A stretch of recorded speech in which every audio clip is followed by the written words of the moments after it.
All right, Caleb Williams was on Pardon My Take with Big Cat and PFT this morning. Have some reaction to that. Plus, Matt Judon details revealed on Hard Knocks. Thought that was fascinating. We'll dive into that a little bit as well. But listen, the vibes are high. Most of us are excited about Caleb Williams. Hopefully, we all are at this point. If you're a Caleb Williams fan, hit that like button. The record for most likes on this channel is 3,633. That's a lot. Can we top it today? Let's do it. Hit that like button.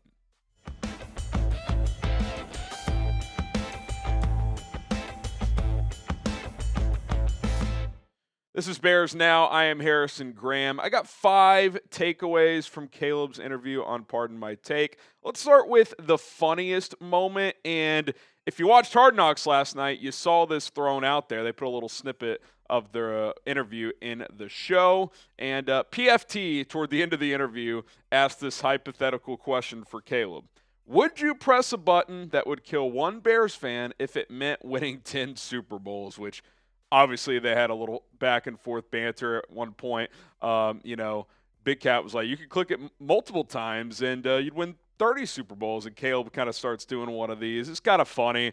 He never really gave a yes or no answer. I mean, obviously he wouldn't do that, but pretty good stuff. And, it's kind of just the perfect, Big Cat PFT question. If you've ever listened to their show, they do a great job of making their subject comfortable. And then as the interview goes on, they start just doing random shit like this, and it's funny. It was absolutely hilarious. Big Cat was like, I'll throw my name in the hat. I would risk dying if it meant having a chance to win Super Bowls. And it got me thinking.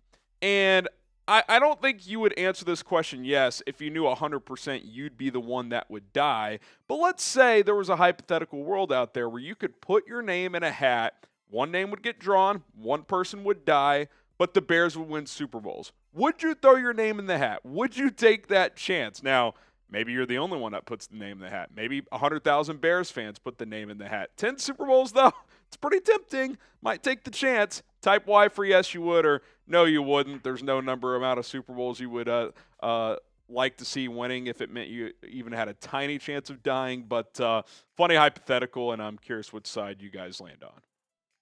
All right, number 2, coolest moment. I thought the coolest moment for sure was when Big Cat brought up the story about the Heisman Trophy ceremony, about Caleb bringing his offensive line. We've known that story's been out there. But what we didn't know and what was revealed in this episode was Caleb actually said, well, yeah, I wanted to bring those guys, but there was some pushback initially, and I basically told them, if they can't come, I'm not going. So they ended up working it out. And he also said after they won, the winner of the Heisman gets like a suite that you can hang out in afterwards, kind of just like a full room service, just, mini party hangout deal. And he said it was a lot of fun because there were a lot of senior offensive linemen. And they were like, man, we may not know when the next time we're all going to be together again because the season was obviously over. I think they had a bowl game, but a couple of the guys may not have been playing or whatever the case may be. And, it just further shows, we heard all this stuff going into the draft about Caleb. A lot of it's proven to be nonsense. It's like, answer me this. Find me one teammate that doesn't like this guy. If you can find me that and show me proof, then, maybe I'll think differently. But everything you hear from people actually around him, not just losers on Twitter who just make shit up, is all positive. So I thought that was a cool story, and it's pretty cool that he brought the crew up there and basically said, I'm not going if I can't bring the fellas up front. So that was pretty cool. All right, random moment. It is Pardon My Take. It's going to get random. Obviously, we talked about the funny hypothetical, but we learned something new. Caleb Williams likes ginger beer. Wouldn't think someone who has gone on the TB12 diet would have a background of liking ginger beer, although there are a lot of positives to drinking it, which he talked about. But apparently he used to drink 4 per day because he loves it, but he's scaled that back because he says there's too much sugar. He also revealed that him and his team are working on their own ginger beer product that's basically a lower sugar one, and it just got me thinking again, too. It's like, well, he's a business man. That's what it says on his pinned tweet, I think. And he's a great football player. Football's first, but he has a great team around him with a lot of business ventures with that is going to make a lot of money. And if this thing's a hit, he's already got Big Cat and PFT on board. If they brand kind of sell this brand as well, it's going to be huge. So thought that was interesting. That he also said he really likes candy. That was like his one vice growing up because he went on a strict diet starting at 10 years old when his dad, and I think he said his godfather put a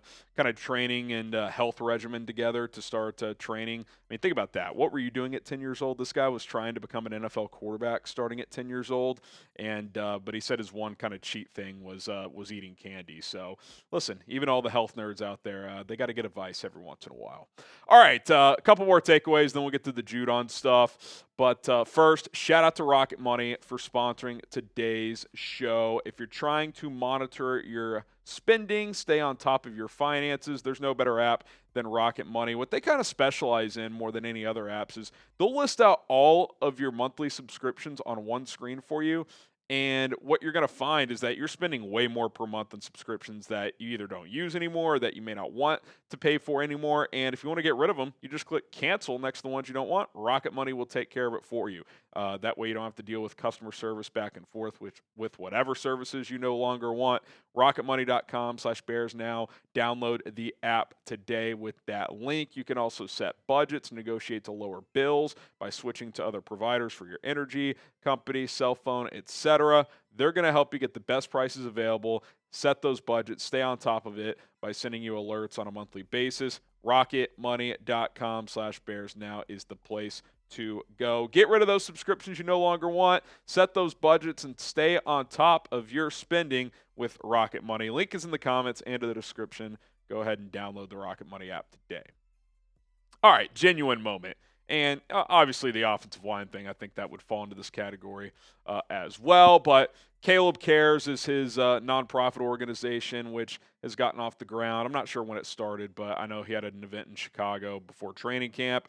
And he talked about, they go to boys and girls clubs and stuff like that. It's an anti-bullying, mental health nonprofit. That's kind of the message there. And, he talked about wanting it to be global and wanting to make an impact and make a difference with these kids. And, bullying's a big problem in this country. And he wants to try and turn the tide, be a resource for that. And I think that's really cool. And look, sometimes you read about these nonprofits and these charities, and you wonder if it's genuine. You wonder where it comes from. And look, obviously, these guys coming into the NFL, they get advice like, hey, start a nonprofit, a charity. That's good. PR plays into all of this stuff. But regardless of the reason, if it makes a difference, who cares, right? Like, I think that's a very cool thing. So I thought that was cool as well. All right, confident moment. And this is something we've talked about throughout training camp in the preseason. Caleb Williams is a very confident individual, and you need your quarterback to be confident. And he kind of talked about towing that line of being confident versus cocky. Big Cat kind of asked him about that. And he said, look, I was brought to Chicago to change the narrative around quarterback play here. He says he's well aware that this franchise has never had a 4,000-yard passer and a 30-touchdown quarterback. He didn't say it's necessarily going to happen this year, but he's confident they have the guys to do it. And that's what really stood out to me. He said, we have the pieces to do it. He didn't really say, I'm going to make it happen. He said, we got the right guys here, DJ, Rome, Keenan, etc. He talked about when he switched positions as a kid to quarterback. He said he was on a team that was kind of a dad quarterback setup, and where, they were trying to just highlight him the dad was trying to highlight the kid and not really spread the ball around and focus on winning the game. And he said he wanted to play quarterback because he wanted to get the ball to all the different playmakers. So, listen, they've got the pieces to do it. It would not shock me if he hit one of those benchmarks this year. I think the yards is more likely than touchdowns. 4,000 yards happens way more frequently than 30 touchdown passes in a season, but both are certainly possible. And look, his self-belief is very high. There's no question. He's talked about that a lot. And we saw the little snippet on Hard Knocks from Kerry Joseph talking to him before the game, like, hey, do you get nervous? He's like, no, I don't get nervous because of the preparation. Like, he puts in the work, and that's like anything. Like, if you study hard for a test in high school and put in the hours, you shouldn't be nervous because you've put in the legwork. It's like anything else in life. It's the 10,000 hours rule. Once you put in the reps, once you put in the studying, the lights turn on, you should be ready to go. Now, that doesn't mean the heart isn't going to start racing a little bit, but that's just adrenaline more than anything else at that point. All right, subscribe to the channel. We'll get to Matt Judon in a second. We'll bring you the latest Bears news, rumors, react to stuff like this and other segments as well. We'll have a preview for Bears Chiefs tomorrow on the channel leading up to tomorrow's final preseason game. We'll have a video later this afternoon as well. Subscribe today. We'll have you covered here on Bears Now for free. All right, let's talk Matt Judon. Trade kind of details discussion have been revealed, and this started to kind of leak out from since it happened until Hard Knocks last night, but now we have a very clear picture of why the Bears did not land Matthew Judon and why he ended up going to Atlanta. Poles did offer a third. That got confirmed. And the reason a trade was not secured is he wanted to get an extent. We're going to keep that in the show. He wanted to get an extension done before agreeing to a trade. Talked to Judon's people. They couldn't come to an agreement, so Judon opted for Atlanta instead. We don't know for sure the exact contract discussion. We don't have every detail in that regard, but we do have the detail of he was only going to trade for him if he could get an extension done to keep him beyond this year. And I'm guessing he wanted some kind of team-friendly deal in place. We saw the snippet of, he's 32. There's a little bit of a risk there coming off an injury, but I think, and I discussed this last night when I went live for post-Hard Knocks episode reaction, Poles is very disciplined. We've seen this time and time again. Doesn't mean he hasn't taken some chances, but he's not going to extend his boundaries too much in terms of contract negotiations, trade discussions. Like, he's going to say, hey, this is our offer. This is what we want to do. And if we can't make something work in that ballpark, we're probably just going to leave it. And I think this was another example of that. And we also saw in the episode right after, Ian Cunningham mentioned, listen, it would have cost a third plus a big extension to keep Judon. We traded a future fourth to get 4 years of Austin Booker. That feels significant that discussion took place. I'm not saying they're saying Booker's better than Judon right now, but I think what they're saying is they're high on this kid. It's pretty clear they like him and think he can be a good player. Now, can he be a top-tier player as a fifth-round rookie? I don't know, but I think based on what they have currently, he's going to get opportunities. He's going to get a chance. He's popped in the preseason and in training camp. So, maybe they roll with what they got early this year and see if a guy like Booker can step up. Do you trust Ryan Poles? At the end of the day, if you do, you got to feel good about where this team is heading. Type T for trust or D for don't. Give us your votes in the comments below. And again, don't forget to like the video. Trying to set a record here on Chicago Bears Now. My name is Harrison Graham. Bear down, and we'll see you this afternoon.